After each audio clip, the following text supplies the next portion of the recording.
ಓಂ ಶುಕ್ಲಾಂಬರಧರಂ ವಿಷ್ಣುಂ ಶಶಿವರ್ಣಂ ಚತುರ್ಭುಜಂ ಪ್ರಸನ್ನವದನಂ ಧ್ಯಾಯೇತ್ ಸರ್ವವಿಘ್ನೋಪಶಾಂತಯೇ. ವಾಗೀಶಾದ್ಯ ಸುಮನಸಃ ಸರ್ವಾರ್ಥಾನಾಮುಪಕ್ರಮೇ ಯನ್ನತ್ವಾ ಕೃತಕೃತ್ಯಾ ಸ್ಯುಃ ತನ್ನಮಾಮಿ ಗಜಾನನಂ ತಂ ನಮಾಮಿ ಗಜಾನನಂ. ಓಂ ನಮೋ ಬ್ರಹ್ಮಾದಿಭ್ಯೋ ಬ್ರಹ್ಮವಿದ್ಯಾ ಸಂಪ್ರದಾಯಕರ್ತೃಭ್ಯೋ ವಂಶ ಋಷಿಭ್ಯೋ ನಮೋ ಮಹದ್ಭ್ಯೋ ನಮೋ ಗುರುಭ್ಯಃ. ಸರ್ವೋಪಪ್ಲವರಹಿತಃ ಪ್ರಜ್ಞಾನಘನಃ ಪ್ರತ್ಯಗರ್ಥೋ ಬ್ರಹ್ಮೈವಾಹಮಸ್ಮಿ ಬ್ರಹ್ಮೈವಾಹಮಸ್ಮಿ. ಶ್ರುತಿಸ್ಮೃತಿಪುರಾಣಾನಾಮಾಲಯಂ ಕರುಣಾಲಯಂ ನಮಾಮಿ ಭಗವತ್ಪಾದಶಂಕರಂ ಲೋಕಶಂಕರಂ ಶಂಕರಂ ಶಂಕರಾಚಾರ್ಯಂ ಕೇಶವಂ ಬಾದರಾಯಣಂ ಸೂತ್ರಭಾಷ್ಯಕೃತೋ ವಂದೇ ಭಗವಂತೋ ಪುನಃ ಪುನಃ. ಶ್ರೀಮಚ್ಛಂಕರ ಭಗವತ್ ಪೂಜ್ಯಪಾದ ಮಹಾಸದ್ಗುರುಭ್ಯೋ ನಮಃ. ದೀನನಾಥಂ ದಯಾಸಿಂಧುಂ ನಿತ್ಯಶುದ್ಧಂ ನಿರಂಜನಂ ಸದ್ಗುರುಂ ಸದ್ಬ್ರಹ್ಮಚೈತನ್ಯಂ ಸರ್ವದಾ ಪ್ರಣತೋಸ್ಮ್ಯಹಂ. ಶ್ರೀ ಶ್ರೀ ಬ್ರಹ್ಮಚೈತನ್ಯ ಮಹಾಸದ್ಗುರುಭ್ಯೋ ನಮಃ. ಭಗವದ್ಭಕ್ತರಲ್ಲಿ ಸವಿನಯ ವಿಜ್ಞಾಪನೆ. ಪರಮಪೂಜ್ಯ ಅದ್ವಯಾನಂದೇಂದ್ರ ಸರಸ್ವತಿ ಮಹಾಸ್ವಾಮಿಗಳವರ ಚರಣ ಕಮಲಗಳನ್ನು ಸ್ಮರಿಸಿಕೊಳ್ಳುತ್ತಾ, ಮೊಟ್ಟ ಮೊದಲಿಗೆ ತಮ್ಮೆಲ್ಲರಿಗೂ ಕೂಡ ಶ್ರೀ ಕ್ರೋಧಿ ಸಂವತ್ಸರದ ಶುಭಾಶಯಗಳು. ಶ್ರೀರಾಮನು ಹಾಗೂ ತಮ್ಮ ತಮ್ಮ ಕುಲದೇವತೆ ಹಾಗೂ ಸದ್ಗುರುಗಳು ತಮ್ಮೆಲ್ಲರ ಹೃದಯದಲ್ಲಿರುವಂತಹ ಎಲ್ಲ ಸದಿಚ್ಛೆಗಳನ್ನು ಕೂಡ ಈಡೇರಿಸಲಿ ಅಂತ ಆ ರಾಮರಲ್ಲಿ ಪ್ರಾರ್ಥನೆಯನ್ನು ಮಾಡ್ತಾ, ಈ ಒಂದು ವರ್ಷದ ಆರಂಭದ ದಿನ, ನಾವು ಹೆಸರು ಯುಗಾದಿ ಅಂತ ಹೇಳಿದ್ರು ಕೂಡ, ಯುಗದ ಆದಿ ಅಂತ ಹೇಳಿದ್ರು ಕೂಡ ನಾವು ವರ್ಷಾದಿಯನ್ನೇ ಇಟ್ಟುಕೊಂಡಿರೋದು. ಈ ಸಂವತ್ಸರವನ್ನ ನಾವು ಕ್ರೋಧಿ ಅಂತ ಕರಿತೇವೆ. ವಿಶೇಷವಾಗಿ ಇವತ್ತಿನ ದಿನ ನಾವುಗಳೆಲ್ಲರೂ ಕೂಡ ಬೆಳಗ್ಗೆ ಎದ್ದು ಮಂಗಳ ಸ್ನಾನಾದಿಗಳನ್ನು ಮಾಡಿ ಗುರುವಿನ ಸನ್ನಿಧಾನಕ್ಕೆ ಹೋಗಿ ಈ ವರ್ಷದ ಫಲವನ್ನು ಶ್ರವಣ ಮಾಡಬೇಕು ಅಂತ ಹೇಳ್ತಾರೆ. ಮೊಟ್ಟ ಮೊದಲಿಗೆ ತಮ್ಮೆಲ್ಲರಿಗೂ ಕೂಡ ವರ್ಷದ ಫಲ ಹೀಗಾಗ್ಬಿಡುತ್ತಾ ಹೀಗಾಗತ್ತಾ ಅಂತ ತಾವ್ಯಾರು ಪ್ರಶ್ನೆ ಮಾಡಿದ್ರೆ, ನಮಗೊಂದು ರಸ್ತೆಯಲ್ಲಿ ನಾವು ಹೋದಾಗ ನಮಗೊಂದು ಬೋರ್ಡ್ ಕಾಣಿಸುತ್ತೆ. ಏನಂತ ಅಂದ್ರೆ, ಈ ದಾರಿಯಲ್ಲಿ ನೀನು ಹೋದ್ರೆ ನಿನಗೆ ಸೌತ್ ಎಂಡ್ ಸರ್ಕಲ್ ಸಿಗುತ್ತಪ್ಪ, ಈ ದಾರಿಯಲ್ಲಿ ಹೋದ್ರೆ ನಿನಗೆ ಬನಶಂಕರಿ ಸಿಗತ್ತೆ ಅಂತ ಒಂದು ಬೋರ್ಡ್ ಕಾಣಿಸುತ್ತೆ. ಜ್ಯೋತಿಷ್ಯ ಅನ್ನುವಂಥದ್ದು ಆ ಬೋರ್ಡ್ ತರಹ. ಅದರೊಳಗೆ ನಾವುಗಳು ನಡೆದು ಹೋದಾಗ ನಮಗೆ ಆ ಫಲ ಸಿಗತ್ತೆ ಅಂತ. ಸ್ವಾಮಿ, ನನ್ನ ಮಗ ಗಜಕೇಸರಿ ಯೋಗದಲ್ಲಿ ಹುಟ್ಟು ಬಿಟ್ಟಿದ್ದಾನೆ ಅಂತ ಒಬ್ರು ಹೇಳಿದ್ರು. ಹೌದು, ಈಗೇನು ಮಾಡ್ತಾ ಇದ್ದಾರೆ ಅಂತ ಪ್ರಶ್ನೆ ಮಾಡಿದಾಗ, ಗಜಕೇಸರಿ ಯೋಗದಲ್ಲಿ ಹುಟ್ಟಿದ್ದಾರೆ ಅಂತ ಮಗುವನ್ನು ನೀವು ಶಾಲೆಗೂ ಕಳಿಸ್ದೆ, ಏನೂ ಮಾಡದೆ ಮನಲ್ಲೇ ಇಟ್ಟುಕೊಂಡ್ರೆ ಆ ಯೋಗ ಏನ್ ಬಂತು ಪಾಪ ಅವನಿಗೆ? ನಾವುಗಳು ಜ್ಯೋತಿಷ್ಯ ಅನ್ನುವಂಥದ್ದು, ಜ್ಯೋತಿಷ ಅನ್ನೋದು ಹೇಗೆ ಇಟ್ಕೋಬೇಕಪ್ಪ ಅಂದ್ರೆ, ಒಂದು ಮಾರ್ಗದ ತರಹ ಇಟ್ಕೋಬೇಕು. ಅದರೊಳಗೆ ಯಾವ ಒಬ್ಬ ಕರ್ತೃ ಆ ಫಲದಾಯಕನು ನಡಿತಾನೋ ಆ ನಡೆದವನಿಗೆ ಆ ಫಲವು ಉಂಟಾಗುತ್ತೆ. ನಾವು ಈ ಒಂದು ದಿನ, ಯುಗಾದಿಯ ದಿನ, ಅದರೊಳಗೂ ಕೂಡ ಈ ರಾಮನ ಸನ್ನಿಧಾನದಲ್ಲಿ ಈ ಪಂಚಾಂಗ ಶ್ರವಣವನ್ನ ಮಾಡ್ತಾ ಇದ್ದೇವೆ. ನೋಡಿ, ಮೊಟ್ಟ ಮೊದಲಿಗೆ ಯುಗಾದಿಯನ್ನ ಹೇಗೆ ಆಚರಣೆ ಮಾಡಬೇಕು ಅನ್ನುವಂಥದ್ದನ್ನ ಹೇಳ್ತಾರೆ.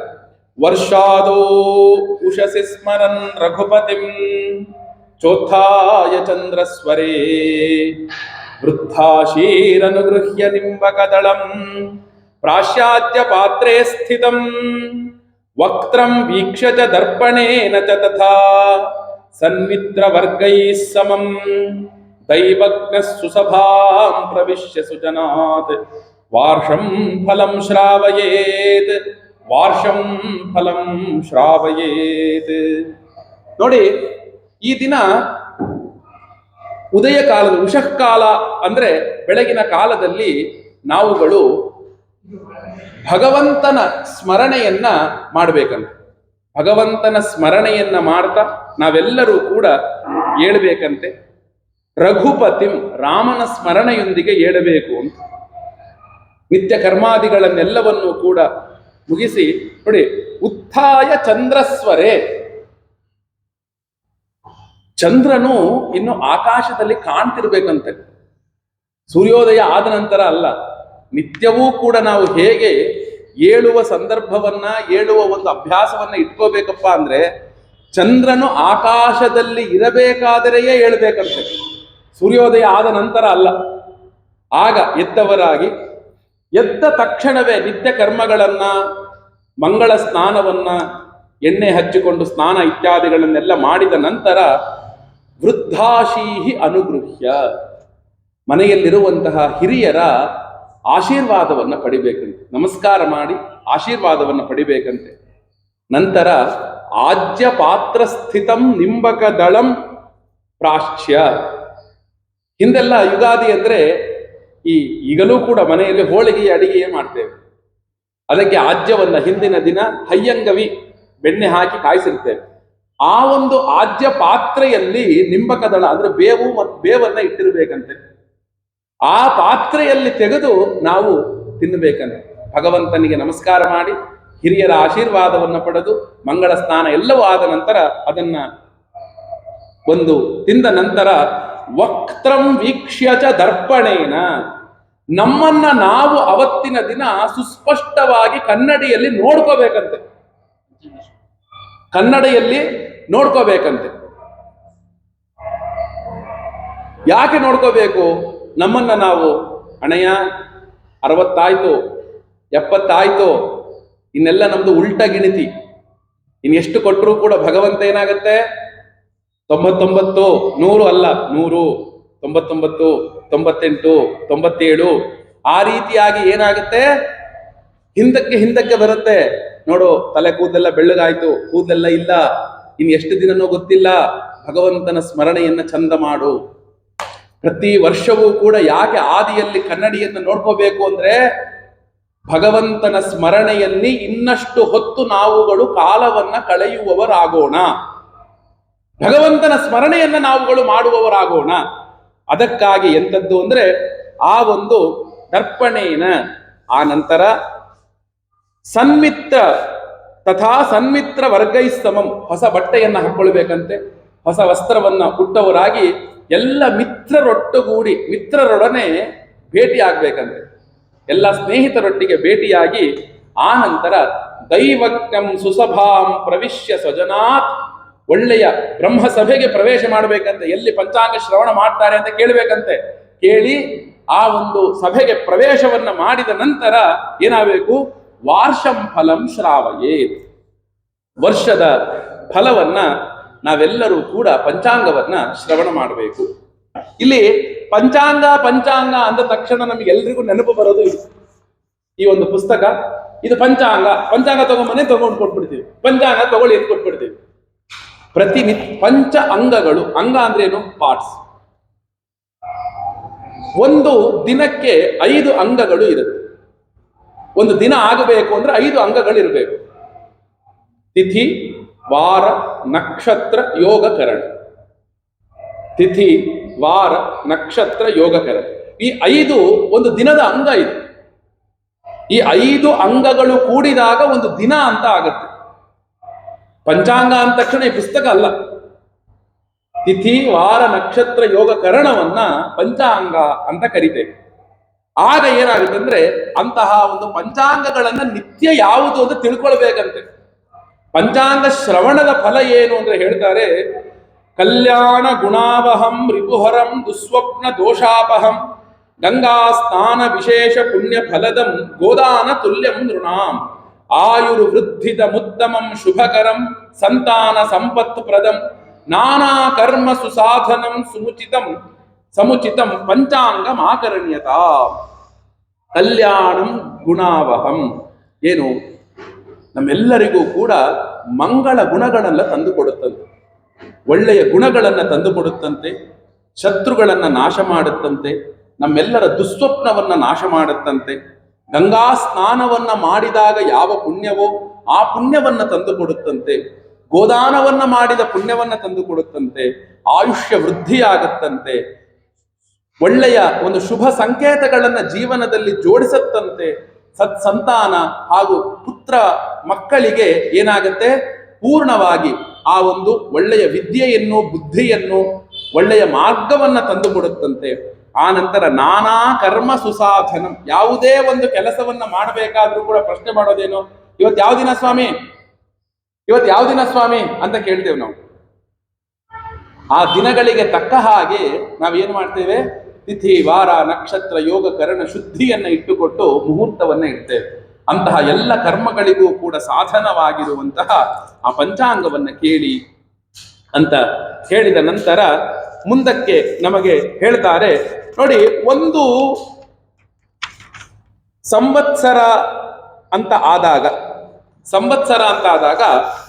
ಹೇಗೆ ಒಬ್ಬ ಸರ್ಕಾರ ಅಧಿಕಾರಿ ಒಬ್ಬ ಸರ್ಕಾರ ನಡೆಸಬೇಕು ಅಂದಾಗ ಒಬ್ಬ ರಾಜನಾದರೆ ಮಂತ್ರಿ ಸೇನಾಧಿಪತಿ ಎಲ್ಲರೂ ಕೂಡ ಇರ್ತಾರೆ.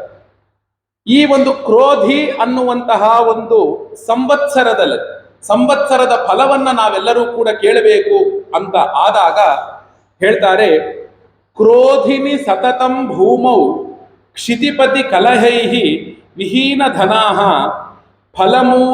ಫಲಮೂಲಾಶನ ವಶಗಾಹ ತಥಾ ಲೋಕಾಹ ಚ ವರ್ಧಂತೆ. ಈ ಕ್ರೋಧಿ ಸಂವತ್ಸರಗಳಲ್ಲಿ ಏನಾಗುತ್ತೆ ಅಂದ್ರೆ ಪ್ರಜೆಗಳು ಪರಸ್ಪರವಾಗಿ ಯುದ್ಧಾಕಾಂಕ್ಷಿಣಿಯಾಗಿ ಇರ್ತಾರಂತೆ, ಯುದ್ಧಗಳು ಹೆಚ್ಚಾಗುವಂಥದ್ದು ಇದೆಲ್ಲವೂ ಕೂಡ ಆಗತ್ತೆ ಅಂತ ಹೇಳ್ತಾರೆ. ಮತ್ತೆ ವಿಶೇಷವಾಗಿ ಕೆಲವೊಂದು ಕ್ಷಾಮಗಳು ಉಂಟಾಗುತ್ತಂತೆ. ಈ ಕ್ರೋಧಿ ಸಂವತ್ಸರದಲ್ಲಿ ಕ್ಷಾಮಗಳು ಉಂಟಾಗುತ್ತೆ. ಮತ್ತು ಫಲ ಮತ್ತು ಮೂಲ, ಹಣ್ಣು ಮತ್ತು ಈ ಭೂಮಿಯ ಒಳಗಡೆ ಬೆಳೆಯುವಂತಹ ಪದಾರ್ಥಗಳು ಸಮೃದ್ಧಿಯಾಗಿ ಆಗತ್ತಂತೆ, ಅದನ್ನ ಆಶ್ರಯಿಸಿ ಬದುಕ್ತಾರೆ ಅಂತ. ನಾವೆಲ್ಲ ಗೆಡ್ಡೆ ಗೆಣಸು ಹಣ್ಣು ಇವುಗಳನ್ನು ಆಶ್ರಯಿಸಿ ಬದುಕುವಂಥವರಾಗ್ತಾರಂತೆ. ಆ ರೀತಿಯಾಗಿ ನಾವುಗಳು ಪಡಿತೇವೆ ಅನ್ನುವಂಥದ್ದು ನೋಡಿ. ಈ ಒಂದು ಫಲದಲ್ಲಿ, ಈ ಒಂದು ಕ್ರೋಧಿ ಅನ್ನುವಂತಹ ಒಂದು ಸಂವತ್ಸರದಲ್ಲಿ ನಮಗೆ ರಾಜನು ಯಾರು ಅಂತ ನೀವು ಕೇಳಿದ್ರೆ, ಈ ಸಂವತ್ಸರಕ್ಕೆ ರಾಜ ಯಾರು ಅಂದ್ರೆ ಕುಜ ರಾಜನಂತೆ, ಶನಿ ಮಂತ್ರಿಯಂತೆ, ಸೇನಾಧಿಪತಿಯು ಶನಿಯೇ ಅಂತೆ, ಸಸ್ಯಾಧಿಪತಿಯು ಕುಜನೇ ಅಂತೆ, ಧಾನ್ಯಾಧಿಪತಿ ಚಂದ್ರನಂತೆ, ಅರ್ಘ್ಯಾಧಿಪತಿ ಶನಿಯಂತೆ, ಮೇಘಾಧಿಪತಿಯೂ ಶನಿಯೇ ಅಂತೆ, ರಸಾಧಿಪತಿ ಗುರು, ನೀರಸಾಧಿಪತಿ ಕುಜ, ಪಶುನಾಯಕನು ಯಮನಂತೆ. ಪಶುನಾಯಕನು, ಇದಕ್ಕೆ ನವನಾಯಕರು ಅಂತ ಹೇಳ್ತಾರೆ. ಒಂದು ಸಂವತ್ಸರಕ್ಕೆ ಫಲವನ್ನು ಹೇಳಿದಾಗ ನವನಾಯಕರು ಅಂತ ಹೇಳ್ತಾರೆ. ಆ ನವನಾಯಕರು ಇವರುಗಳು ಆಗಿರ್ತಾರಂತೆ ನೋಡಿ. ಈ ಕುಜನು ರಾಜತ್ವವನ್ನ ಪಡೆದವನಾದಾಗ ಅದರ ಫಲ ಏನು ಅಂದ್ರೆ ಹೇಳ್ತಾರೆ, ವಾತೋದ್ಧತೋ ವನ್ಹಿ ಅತಿ ಪ್ರಚಂಡ ದಹತಿ ಅಲಂ ಗ್ರಾಮ ಪುರಂಬನಾನಿ ನವಾರಿ ಮುಂಚಂತಿ ಘನಾಸ್ತ್ವನರ್ಖ ಯುದ್ಧಂ ನೃಪಾಣಾಂ ಕ್ಷಿತಿಜೇಬ್ದನಾಥೆ. ಈ ಕುಜನು ರಾಜನಾಗಿದ್ದಾಗ ಏನಾಗುತ್ತೆ ಅಂದ್ರೆ ಗಾಳಿ ಬಹಳ ಬೀಸುತ್ತಂತೆ, ಅಲ್ಲಲ್ಲಿ ಅಗ್ನಿ ಅವಘಡಗಳು ನಡೆಯುತ್ತಂತೆ. ಅದೇ ರೀತಿಯಾಗಿ ಮೋಡ ಮಳೆಯನ್ನ ಕಡಿಮೆ ಸುರಿಸುತ್ತಂತೆ. ಎಲ್ಲ ಪದಾರ್ಥಗಳಿಗೂ ಕೂಡ ಹೆಚ್ಚು ಬೆಲೆಯಾಗುತ್ತಂತೆ. ಹಾಗೂ ದೇಶದಲ್ಲಿ ಯುದ್ಧದ ಭೀತಿ ಇರುತ್ತಂತೆ ನೋಡಿ. ನಮಗೆ ಈ ಕ್ರೋಧಿ ಸಂವತ್ಸರದ ಫಲವನ್ನ ನಾವು ಕೇಳ್ತಾ ಹೋದಾಗ ನಮಗೆ ಹಿಂದೆ ಶುಭಕೃತ ಆ ಸಂವತ್ಸರದ ಫಲ ತುಂಬಾ ಓ ಎಷ್ಟು ಚೆನ್ನಾಗಿದೆ ಎಷ್ಟು ಚೆನ್ನಾಗಿದೆ ಅಂತ ಅನ್ನಿಸ್ತಾ ಇತ್ತು. ಈ ಕ್ರೋಧಿ ಯಾಕೆಂದ್ರೆ ನಮ್ಮ ಪ್ರಾರಬ್ಧಗಳು ಹೇಗೆ ಎಲ್ಲಾ ದಿನವೂ ಕೂಡ ಒಳ್ಳೆಯದೇ ಆಗಿರೋದಿಲ್ಲವೋ ಹಾಗೆ ಜಗತ್ತಿಗೂ ಕೂಡ ಎಲ್ಲಾ ದಿನವೂ ಒಳ್ಳೆಯದಾಗಿರೋದಿಲ್ಲ. ಈಗ ನಾವು ನಿತ್ಯವೂ ಕೂಡ ಶುಕ್ರವಾರವೇ ಆಗಬೇಕು ಅಂದ್ರೆ, ನಿತ್ಯವೂ ಕೂಡ ಭಾನುವಾರವೇ ಆಗಿರ್ಲಿ ಅಂದ್ರೆ ಆಗೋದಿಲ್ಲ. ನಿತ್ಯವೂ ಕೂಡ ಮನೆಯಲ್ಲಿ ಸಂಭ್ರಮವೇ ಇರಲಿ, ಶುಭವೇ ಆಗಲಿ, ನಿತ್ಯವೂ ಆಗೋದಿಲ್ಲ. ಒಂದು ದಿನ ನಾವು ಮೃಷ್ಟಾನ್ನವನ್ನು ಊಟ ಮಾಡಿದರೆ ಇನ್ನೊಂದು ದಿನ ನಾವು ಕದನ್ನವನ್ನೂ ಊಟ ಮಾಡೋಕ್ಕೆ ಸಿದ್ಧ ಆಗಿರ್ಬೇಕು. ಯಾಕೆ? ನಮ್ಮ ಪ್ರಾರಬ್ಧ. ಹಾಗೆ ಈ ಸಂವತ್ಸರದಲ್ಲಿ ಕುಜನು ಈ ಫಲವನ್ನ ತಂದುಕೊಡ್ತಾನಂತೆ. ಶನಿ ಮಂತ್ರಿ ಆದಾಗ ಏನಾಗುತ್ತೆ ಅಂದ್ರೆ ಮಂದ ಫಲಾನಿ ಖಿಲಧರಾಹ ನವಾರಿ ಮುಂಚಂತಿ ವಾರಿಧರಾಹ ದಿನಕರ ತನಯೇ ಸಚಿವೆ ಪ್ರಭಾಯ ರಹಿತಂ ವಿಯತ್ಸತಂ. ಏನಾಗುತ್ತೆ ಅಂದ್ರೆ ಶನಿಯು ಮಂತ್ರಿ ಆದಾಗ ನಾವು ನಿರೀಕ್ಷೆ ಮಾಡುವಷ್ಟು ರೈತರಿಗೆ ಬೆಳೆಯ ಫಲ ಸಿಗೋದಿಲ್ವಂತೆ. ತಾವು ಬೆಳೆಯನ್ನ ಹಾಕಿ ಇದರಿಂದ ಅಷ್ಟೊಂದು ಬೆಲೆ ಸಿಗತ್ತೆ ಅಂತ ಆದಾಗ ಅಷ್ಟೊಂದು ಬೆಲೆ ಸಿಗುವುದಿಲ್ವಂತೆ. ನಂತರ ಆಕಾಶ ಮೋಡದಿಂದ ಕವದಿರುತ್ತಂತೆ. ಆದ್ರೆ ಎಷ್ಟು ಮೋಡ ಕವದಿದೆಯೋ ಅಷ್ಟು ನಿರೀಕ್ಷೆ ಮಟ್ಟದಲ್ಲಿ ಮಳೆಯು ಸುರಿಯೋದಿಲ್ವಂತೆ. ಮಳೆಯು ಸುರಿಯುವುದಿಲ್ಲ. ಅದು ಮಂತ್ರಿಯ ಫಲವಾದಾಗ ಸೇನಾಧಿಪತಿಯ ಫಲ ಹೇಳ್ತಾರೆ. ಸೇನಾಧಿಪೆ ಸೂರ್ಯ ಸುತೆ ಧರಿತ್ರ್ಯಾಂ ಸೇನಾನಿ ಯೋಕ್ತಾ ಸತತಂ ನರೇಂದ್ರಾಹ ಅಧರ್ಮಯುಕ್ತಾ ಸತತಂ ಪ್ರಜಾಶ್ಚ ಕೃಷ್ಣಾನಿ ಧಾನ್ಯಾನಿ ಫಲಂತಿ ಭೂಮೌ. ಭೂಮಿಯಲ್ಲಿ ಕಪ್ಪು ಧಾನ್ಯಗಳು ಕಪ್ಪು ಬೆಳೆಗಳು ಅಂತ ಏನಿದೆ ಅದು ಬಹಳ ಬೆಳೆಯುತ್ತಂತೆ. ಎಳ್ಳು, ಹತ್ತಿ, ಅದರೊಳಗಿರೋ ಹತ್ತಿ ಬೀಜ ಕಪ್ಪು, ಮತ್ತು ಕೃಷ್ಣ ಲೋಹಗಳು ಕಬ್ಬಿಣ ಇತ್ಯಾದಿಗಳೆಲ್ಲವೂ ಕೂಡ ಸಮೃದ್ಧಿಯಾಗಿ ಸಿಗುತ್ತಂತೆ. ಯಾವ ಕಪ್ಪು ಅಂತ ಇದೆ ಅವೆಲ್ಲವೂ ಕೂಡ ಚೆನ್ನಾಗಿ ಸಿಗುವಂಥದ್ದಾಗತ್ತೆ. ಮತ್ತಿನ್ನೇನು ಅಂದ್ರೆ ಎಲ್ಲಾ ರಾಜರುಗಳು ಕೂಡ ಯುದ್ಧ ಆಗೋದಿಲ್ಲ, ಯುದ್ಧಕ್ಕೆ ಸನ್ನದ್ಧರಾಗಿರ್ತಾರಂತೆ. ಯುದ್ಧ ಆಗತ್ತಾ? ಆಗೋದಿಲ್ವಂತೆ. ಆದರೆ ರೆಡಿ ಟು ಮೂವ್ ಅಂತ ಹೇಳ್ತೀವಲ್ಲ, ಆ ರೀತಿ ಎಲ್ಲರೂ ಹಿಡಿದು ನಿಂತಿರ್ತಾರಂತೆ. ಯಾಕೆ ಅಂದ್ರೆ ಆ ಭಯ ಇರುತ್ತೆ ಅಂತ. ಆ ಭಯ ಅನ್ನೋದು ಇರುತ್ತಂತೆ. ಮತ್ತೆ ವಿಶೇಷವಾಗಿ ಜನರಲ್ಲಿ ಧರ್ಮ ಪ್ರಜ್ಞೆ ಕಡಿಮೆಯಾಗತ್ತಂತೆ ಈ ಸಂವತ್ಸರ. ಆಗ್ಲಿ ನೋಡ್ಕೊಳ್ಳೋಣ, ಆಗ್ಲಿ ಮಾಡೋಣ ಅನ್ನುವ ಭಾವ, ಧರ್ಮ ಪ್ರಜ್ಞೆ ಕಡಿಮೆಯಾಗತ್ತೆ ಅಂತ ಹೇಳ್ತಾರೆ.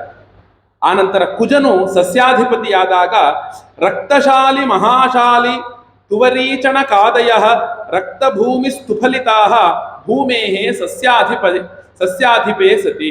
ನೋಡಿ, ಭೂಮಿಗೆ ಅಧಿಪತಿ ಕುಜ ಅಂತ ಹೇಳ್ತೇವೆ. ಯಾರ ಜಾತಕದಲ್ಲಿ ಕುಜನು ಚೆನ್ನಾಗಿರ್ತಾನೋ, ಯಾರ ಜಾತಕದಲ್ಲಿ ಕುಜನು ಉನ್ನತ ಸ್ಥಾನದಲ್ಲಿರ್ತಾನೋ ಅವನಿಗೆ ಭೂಮಿಯ ಋಣ ಚೆನ್ನಾಗಿ ಸಿಗತ್ತೆ ಅಂತ ಹೇಳ್ತೇವೆ. ಹಾಗೆ ಈ ಒಂದು ಕುಜನು ಸಸ್ಯಾಧಿಪತಿಯಾದಾಗ ಕೆಂಪು ಬಣ್ಣದ ಧಾನ್ಯಗಳು ಚೆನ್ನಾಗಿ ಬೆಳೆಯುತ್ತಂತೆ. ಕೆಂಪು ಬಣ್ಣದ ಧಾನ್ಯಗಳು ಅಂದರೆ ತೊಗರಿ, ಅದೇ ರೀತಿ ಯಾವ್ಯಾವುದು ಕೆಂಪು ಬಣ್ಣದಿರುತ್ತೋ ಅವೆಲ್ಲವೂ ಚೆನ್ನಾಗಿ ಬೆಳೆಯುತ್ತಂತೆ. ಭತ್ತವೂ ಕೂಡ ನಾವು ಪಾಲಿಶ್ ಮಾಡಿದಾಗ ಅದು ಬಿಳಿ ಆಗತ್ತೆ ಹೊರತು, ನಾವು ಭತ್ತದ ಹೊಟ್ಟನ್ನ ತೆಗೆದ್ರೆ ಅಕ್ಕಿ ಕೆಂಪೇ ಇರುತ್ತೆ. ಭತ್ತ ಚೆನ್ನಾಗಿ ಬೆಳೆಯುತ್ತಂತೆ, ತೊಗರಿ ಚೆನ್ನಾಗಾಗುತ್ತೆ, ಕಡಲೆ ಚೆನ್ನಾಗಾಗುತ್ತೆ. ನೋಡಿ, ಭತ್ತ ಚೆನ್ನಾಗಿ ಬೆಳೆಯುತ್ತೆ ಅಂತ ಇರೋದ್ರಿಂದ ಭತ್ತ ಬೆಳಿಬೇಕು ಅಂದ್ರೆ ಮಳೆ ಬರಬೇಕು, ಇದರಿಂದ ಮಳೆ ಬರುತ್ತೆ ಅಂತ ಆಯ್ತು.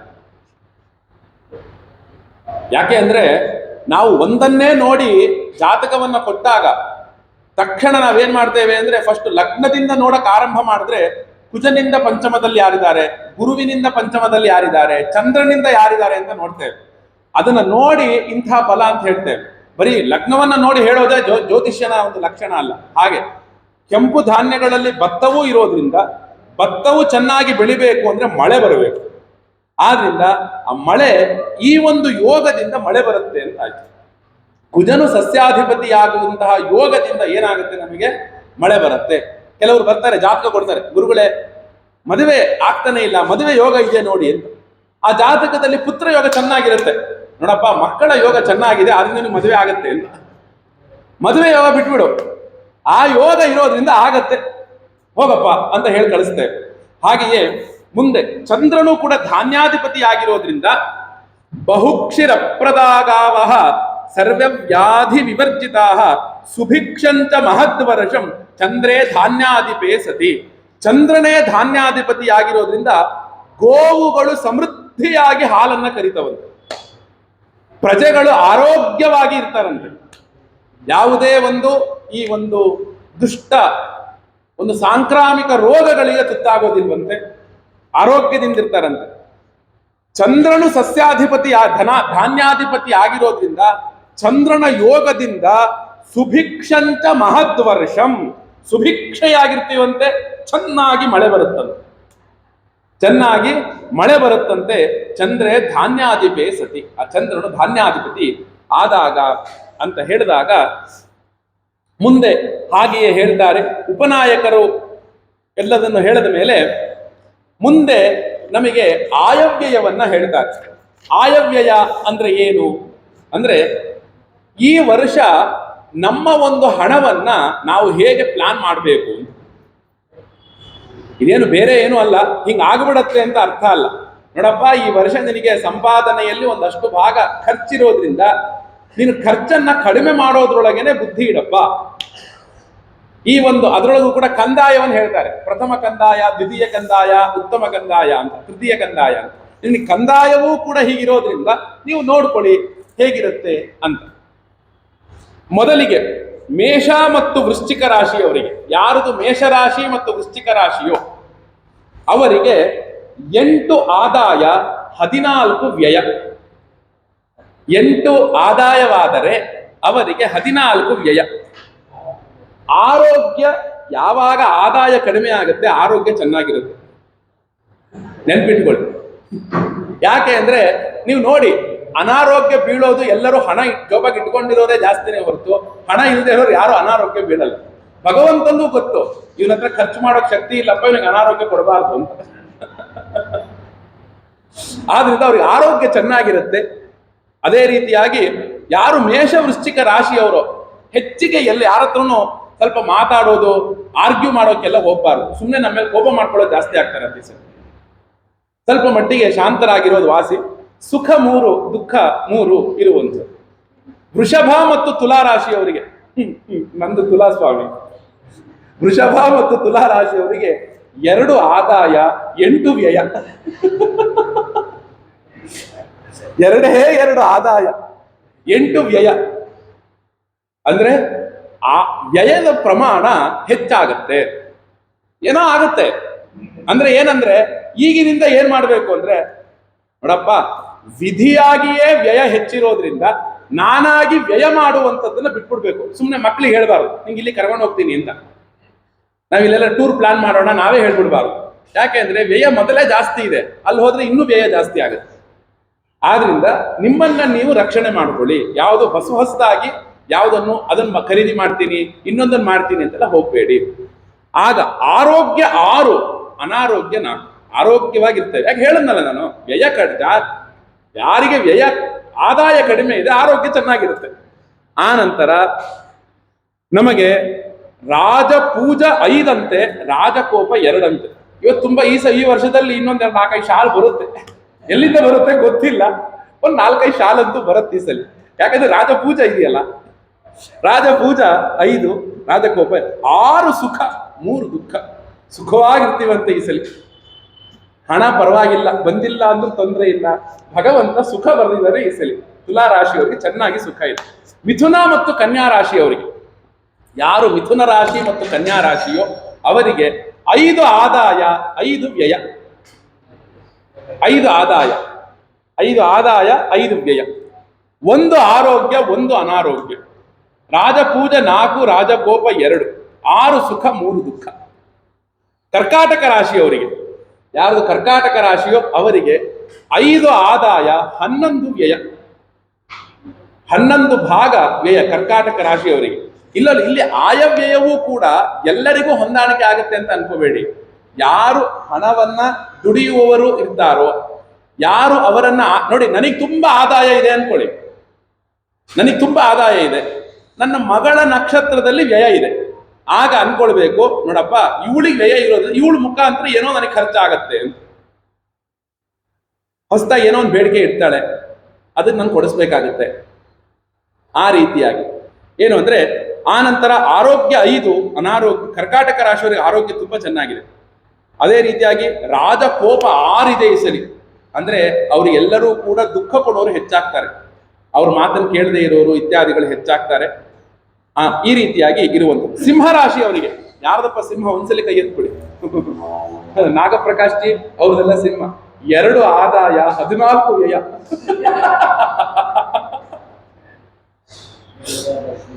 ಎರಡು ಆದಾಯ 14 ವ್ಯಯ. ಅಂದ್ರೆ ವ್ಯಯ ಪ್ರಮಾಣ ಹೆಚ್ಚಿದೆ. ಆದ್ರೆ ನೋಡಿಪ್ಪ, ಆರೋಗ್ಯ 3, ಅನಾರೋಗ್ಯ 0. ಅನಾರೋಗ್ಯ 0 ಈ ವರ್ಷದಲ್ಲಿ. ನೀವು ಸುಳ್ಳು ಹೇಳುವಾಗೇ ಇಲ್ಲ, ನಂಗೆ ಯಾಕೋ ಹುಷಾರಿಲ್ಲ ಅದಕ್ಕೆ ಇವತ್ತು ಮಂಡ್ಲಿಕ್ಕೆ ಬಂದಿಲ್ಲ ಅಂತ. ಯಾಕಂದ್ರೆ ನಿಮ್ದು ಸಿದ್ಧ ಆಗೋಗಿದೆ, ನೀವು ಯಾವತ್ತೂ ಹುಷಾರಿರ್ತೀರಾ ಅಂತ. ಆದ್ರಿಂದ ಆರೋಗ್ಯ 3, ಅನಾರೋಗ್ಯ 0. ಹಾಗೆ ಸುಖ 6, ದುಃಖ 3. ಸುಖವಾಗಿರ್ತೀರ. ಆದರೆ ಏನು, ರಾಜಕೋಪ 6, ರಾಜಪೂಜೆ 2. ಎಲ್ಲರ ಕೆಂಗಣ್ಣಿಗೆ ದೃಷ್ಟಿ ಆಗ್ತೀರಾ, ಕೆಂಗಣ್ಣಿಗೆ ಕೋಪ ಆಗ್ತೀರಾ. ಆದ್ರಿಂದ ಸ್ವಲ್ಪ ಹುಷಾರಾಗಿ ಇರುವಂಥದ್ದು. ಧನುಸ್ಸು ಮತ್ತು ಮೀನ ರಾಶಿಯವರಿಗೆ, ನಮ್ಮ ಭರತಂದು ಮೀನ. ಅದಕ್ಕೆ ನಾನು ಅವತ್ತೇ ಹೇಳ್ಬಿಟ್ಟಿದ್ದೇನೆ, ಈ ವರ್ಷ ನಾನು ಆಶ್ರಿತೋಸ್ಮಿ, ಭರತನಿಗೆ ಆಶ್ರಯ ಮಾಡ್ಕೊಂಡಿದ್ದೀನಪ್ಪ ಈ ವರ್ಷ ಅಂತ. ಯಾಕೆ ಅಂದ್ರೆ 11 ಆದಾಯ 5 ವ್ಯಯ. 11 ಆದಾಯ ಪ್ರಮಾಣ ತುಂಬಾ ಚೆನ್ನಾಗಿದೆ ಅಂತ. ಆ ನಂತರ 3 ಆರೋಗ್ಯ, 5 0 ಆರೋಗ್ಯ, 4 ಅನಾರೋಗ್ಯ. ಆರೋಗ್ಯ ಭಾಗದಲ್ಲಿ ಚೆನ್ನಾಗಿ ಇಟ್ಕೋಬೇಕು. ರಾಜಪೂಜಾ 4, ರಾಜಕೋಪ 2, 6 ಸುಖ 3 ದುಃಖ. ಮಕರ ಮತ್ತು ಕುಂಭರಾಶಿಯವರಿಗೆ ಈ ಸಲಿ ತುಂಬಾ ಚೆನ್ನಾಗಿದೆ, ತುಂಬಾ ಅನುಕೂಲವಾಗಿ ಆದಾಯ ತುಂಬಾ ಚೆನ್ನಾಗಿದೆ. ಅಂದ್ರೆ ಅದು ಮಕರ ಕುಂಭರಾಶಿಯವರಿಗೆ ಆದಾಯ ಚೆನ್ನಾಗಿದೆ. ಯಾಕೆಂದ್ರೆ 14 ಆದಾಯ, ಹಾಗೆ 14 ವ್ಯಯನೆ. 14 ಆದಾಯ ಆದ್ರೆ ಆದಾಯ ಬರಲಿ ಪರವಾಗಿಲ್ಲ, ವ್ಯಯ ಹಾಗೆ ಆಗತ್ತೆ. ಆದಾಯ ತುಂಬಾ ಚೆನ್ನಾಗಿದೆ. 1 ಆರೋಗ್ಯ, 6 ಅನಾರೋಗ್ಯ. ಅನಾರೋಗ್ಯ ಪ್ರಮಾಣ ಹೆಚ್ಚಿದೆ. ರಾಜಕೋಪ 5, ರಾಜಪೂಜೆ 5, ರಾಜಕೋಪ 6, 3 ಸುಖ 3 ದುಃಖ. ಅಂದ್ರೆ ಸಮ ಪ್ರಮಾಣದಲ್ಲಿ ಸುಖ ದುಃಖಗಳನ್ನ ಅನುಭವಿಸ್ತಾರೆ. ನೋಡಿಪ್ಪ, ಇವೆಲ್ಲವೂ ಕೂಡ ನಮ್ಮ ಪ್ರಾರಬ್ಧಕ್ಕೆ ಅನುಗುಣವಾಗಿ ಆಗುವಂಥದ್ದು. ನೆನಪಿಟ್ಕೊಳ್ಳಿ. ಈ ಸಲ ಅನಾರೋಗ್ಯ ಬಂದ್ಬಿಡತ್ತೆ, ವ್ಯಯ ಆಗಿಬಿಡತ್ತೆ, ಅರ್ಥ ಅಲ್ಲ. ಏನು ಅಂದ್ರೆ ನಮ್ಮ ಈ ರೀತಿ ನಿನ್ನ ವರ್ಷ ಇದೆಯಪ್ಪ, ಅದಕ್ಕೆ ತಕ್ಕ ಹಾಗೆ ಈ ವರ್ಷವನ್ನ ನೀನು ಒಂದು ಪ್ಲಾನ್ ಮಾಡ್ಕೋ. ಅದಕ್ಕೋಸ್ಕರ ಒಂದು ಮಾರ್ಗಸೂಚಿಯಾಗಿ ಹೇಳಿರೋದಿದು. ಹೀಗಾಗ್ಬಿಡತ್ತೆ ಅಂತ ಅರ್ಥ ಅಲ್ಲ, ಹಿಂಗಾಗ್ಬಿಡತ್ತೆ ಅಂತ ಅರ್ಥ ಅಲ್ಲ. ನಿನಗೆ ಅನಾರೋಗ್ಯ ಇದೆಯಪ್ಪ ಹೆಚ್ಚು, ಅದಕ್ಕೇನ್ ಮಾಡ್ಬೇಕು? ಹೊರಗಡೆ ತಿನ್ನಲ್ಲ, ತೀರ್ಮಾನ ಮಾಡ್ಬಿಟ್ರಾಯ್ತು. ನಮಗೆ ಅನಾರೋಗ್ಯ ಎಲ್ಲಿಂದ ಬರುತ್ತೆ? ಹೊರಗಡೆ ತಿನ್ನೋದ್ರಿಂದ ಬರುತ್ತೆ. ಅಲ್ಲಿ ಇಲ್ಲಿ ನೀರು ಕುಡಿಯಲ್ಲ, ಅಲ್ಲಿ ಇಲ್ಲಿ ನೀರು ಕುಡಿಯಲ್ಲ, ನಾನು ಯಾವುದೂ ಕೂಡ ತಣ್ಣೀರ ಪದಾರ್ಥ ತಿನ್ನಲ್ಲ. ನಮಗೂ ನಾವು ಈ ವರ್ಷ ಸ್ವಲ್ಪ ಹಿಡಿತದಲ್ಲಿ ಇಟ್ಕೊಂಡ್ರಾಯ್ತು. ನಿಮ್ಮನ್ನ ನಾವು ಹಿಡಿತದಲ್ಲಿ ಇಟ್ಕೊಳ್ಳಿ. ನಿನಗೆ ಆದಾಯ ಚೆನ್ನಾಗಿದೆ, ಪರವಾಗಿಲ್ಲಪ್ಪ, ಕೈ ಬಿಟ್ಟು ಖರ್ಚು ಮಾಡು. ಆದಾಯ ಈ ವರ್ಷ ಇಲ್ಲ ಅಂತ ಇರ್ಬೇಕಾದ್ರೆ ಖರ್ಚು ಮಾಡೋ ಬುದ್ಧಿಯೇ ಇಲ್ಲ, ಅಷ್ಟೇ ಮುಗೀತು. ಹೋದ ವರ್ಷ ನನಗೆ 14 ಆದಾಯ 2 ವ್ಯಯ ಇತ್ತು. ಅದಕ್ಕೆ ಭಗವಂತ ಚೆನ್ನಾಗಿ ಆದಾಯನೂ ಕೊಟ್ಟ, ಖರ್ಚು ಮಾಡಿಸ್ಕೊಂಡ. ಈ ವರ್ಷ ಇಲ್ಲಪ್ಪ, ಏನ್ ಮಾಡೋದು? ಮುಗೀತು, ಕೈ ಮುಗಿದ್ರಾಯ್ತು, ಎಲ್ಲರ ಹತ್ರ ಆಶ್ರಯ ಮಾಡ್ಬಿಟ್ರಾಯ್ತು. ನಾವು ಹೀಗಾಗತ್ತೆ ಅನ್ನೋದು ಅರ್ಥ ಅಲ್ಲ, ಹೀಗಾಗುವಂತಹ ಸಂಭವ ಇದೆಯಪ್ಪ.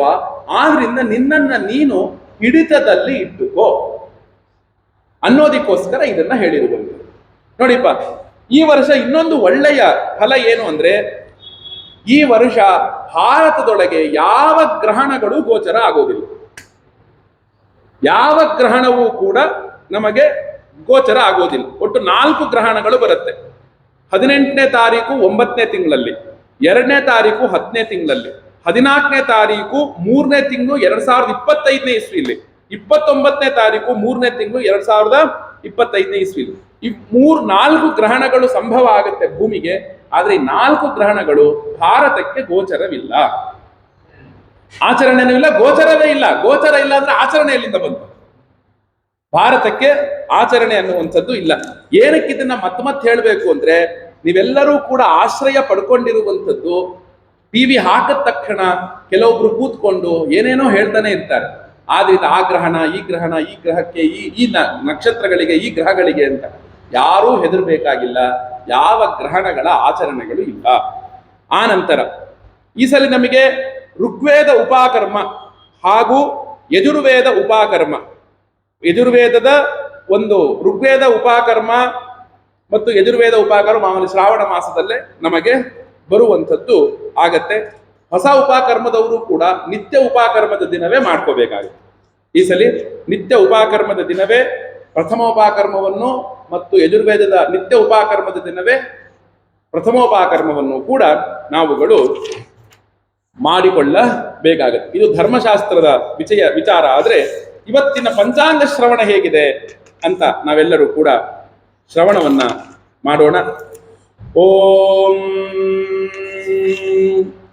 ಶುಭಾಭ್ಯಾಂ ಶುಭೇ ಶೋಭನೆ ಮುಹೂರ್ತೆ ಅದ್ಯ ಬ್ರಹ್ಮಣಃ ದ್ವಿತೀಯ ಪರಾರ್ಧೆ ಶ್ವೇತವರಾಹ ಕಲ್ಪೆ ವೈವಸ್ವತ ಮನ್ವಂತರೆ ಕಲಿಯುಗೆ ಪ್ರಥಮೆ ಪಾದೆ ಜಂಬೂದ್ವೀಪೆ ಭರತವರ್ಷೆ ಭರತಖಂಡೇ ದಂಡಕಾರಣ್ಯೇ ಗೋದಾವರ್ಯಾಃ ದಕ್ಷಿಣೇ ತೀರೆ ಶಾಲಿವಾಹನಶಕೆ ಬೌದ್ಧ ಅವತಾರೆ ರಾಮಕ್ಷೇತ್ರೆ अस्मिन् वर्तमाने व्यावहारिके प्रभवादि षष्ट्याः संवत्सराणां मध्ये श्रीमते मंगलकर श्री क्रोधी नाम संवत्सरे उत्तरायणे वसंत ऋतौ चैत्रमासे शुक्लपक्षे प्रतिपदि शुभतिथो रेवती नक्षत्रयुक्तायां वैधृतिकरण किंस्तुघ्न योगयुक्तायां वैधृति योग किंस्तुघ्न करणयुक्तायां अंगारक वासर युक्तायाम एवं पंचांग शुद्धि.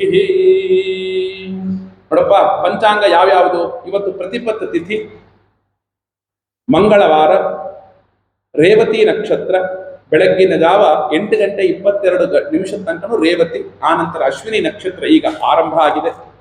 ವೈಧೃತಿ ಯೋಗ, ಕಿಂಸ್ತುಘ್ನ ಕರಣ, ಇವು ಈ ವರ್ಷದ ಒಂದು ಪಂಚಾಂಗ, ಇವತ್ತಿನ ಒಂದು ಪಂಚಾಂಗಗಳು.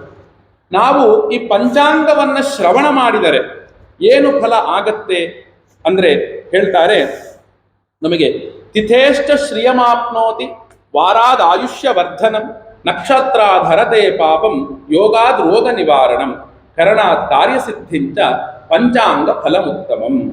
ತಿಥಿ, ಯಾವ ತಿಥಿ ಅಂತ ತಿಳ್ಕೊಳ್ಳೋದ್ರಿಂದ ನಮ್ಮಲ್ಲಿ ಸಂಪತ್ತು ಹೆಚ್ಚಾಗತ್ತೆ, ವಾರದ ಜ್ಞಾನದಿಂದ ಆಯುಷ್ಯ ಹೆಚ್ಚಾಗತ್ತೆ, ನಕ್ಷತ್ರದ ಜ್ಞಾನದಿಂದ ನಮ್ಮ ಪಾಪಗಳು ಪರಿಹಾರವಾಗುತ್ತೆ, ಯೋಗದ ಜ್ಞಾನದಿಂದ ರೋಗಗಳು ನಿವಾರಣೆಯಾಗತ್ತೆ, ಕರಣದ ಜ್ಞಾನದಿಂದ ನಮಗೆ ಕಾರ್ಯಸಿದ್ಧಿ ಸಿಗತ್ತೆ. ಇದು ಈ ಪಂಚಾಂಗದ ಫಲದ ಶ್ರವಣದ ಫಲವಾಗಿದೆ. ಈ ಒಂದು ಕ್ರೋಧಿನಾಮ ಸಂವತ್ಸರವು ತಮ್ಮೆಲ್ಲರಲ್ಲೂ ಕೂಡ ಆನಂದವನ್ನು ತಂದುಕೊಡುವಂಥದ್ದಾಗಿ, ಸುಖ ಆಗಿ ಹೋಗೋದು ಸುಖ, ನಿರಂತರವಾಗಿ ಇರೋದು ಆನಂದ. ತಾವೆಲ್ಲರೂ ಕೂಡ ಆನಂದವನ್ನ ತಂದುಕೊಳ್ಳುವಂಥವರಾಗ್ರಿ. ಹಿಂದೆ ಆ ಜಯರಾಮನು ಕುಳಿತಿದ್ದಾನೆ. ಯಾವ ಆಯವ್ಯಯಗಳಿದ್ದರೂ ಕೂಡ ತಮ್ಮಲ್ಲಿ ಯಾವುದೇ ರೀತಿಯಾದಂತಹ ಒಂದು ಭಾವಿದ್ರೂ ಕೂಡ, ರಾಮ ನಿನ್ನ ಚರಣ ಕಮಲಕ್ಕೆ ನನ್ನನ್ನೇ ನಾನು ಅರ್ಪಿಸಿಕೊಂಡು ಬಿಟ್ಟಿದ್ದೇನೆ, ನೀನು ಹೇಗೆ ದಾರಿ ತೋರಿಸ್ತೀಯೋ ಹಾಗೆ ನಾನು ನಡೆಯೋನಾಗ್ತೇನೆ ಅಂತ ಅವನಿಗೆ ನಮ್ಮೆಲ್ಲ ಪ್ರಾರಬ್ಧಗಳನ್ನು ಭಗವಂತನ ಚರಣ ಕಮಲಗಳಿಗೆ ಅರ್ಪಣೆಯನ್ನ ನಾವುಗಳು ಮಾಡುವಂಥವರಾಗೋಣ. ಆ ಜಯರಾಮನು ತಮ್ಮೆಲ್ಲರಲ್ಲೂ ಕೂಡ ಸದಿಚ್ಛೆಯನ್ನ ಮತ್ತು ಸನ್ಮಾರ್ಗವನ್ನ, ಧರ್ಮ ಬುದ್ಧಿಯನ್ನ ಪರಿಪೂರ್ಣವಾಗಿ ಕರುಣಿಸಲಿ ಅಂತ ಕೇಳ್ತಾ ಇವತ್ತಿನ ಈ ಒಂದು ಪಂಚಾಂಗದ ಶ್ರವಣವನ್ನ ಮುಕ್ತಾಯ ಮಾಡ್ತೇನೆ. ಸ್ವಸ್ತಿ ಪ್ರಜಾಭ್ಯಃ ಪರಿಪಾಲಯಂತಾಂ ನ್ಯಾಯೇನ ಮಾರ್ಗೇಣ ಮಹೀಮಹೀಷಾಃ ಗೋಬ್ರಾಹ್ಮಣೇಭ್ಯಃ ಶುಭಮಸ್ತು ನಿತ್ಯಂ ಲೋಕಾಃ ಸಮಸ್ತಾಃ ಸುಖಿನೋ ಭವಂತು. ಕಾಲೇ ವರ್ಷತು ಪರ್ಜನ್ಯಃ ಪೃಥಿವೀ ಸಸ್ಯಶಾಲಿನಿ ದೇಶೋಯಂ ಕ್ಷೋಭರಹಿತಃ ಸಜ್ಜನಾಃ ಸಂತು ನಿರ್ಭಯಾಃ ಅಪುತ್ರಾಃ ಪುತ್ರಿಣಃ ಸಂತು ಪುತ್ರಿಣಃ ಸಂತು ಅಧನಾಃ ಸಧನಾಃ ಸಂತು ಜೀವಂತು ಶರದಾಂ ಶತಂ.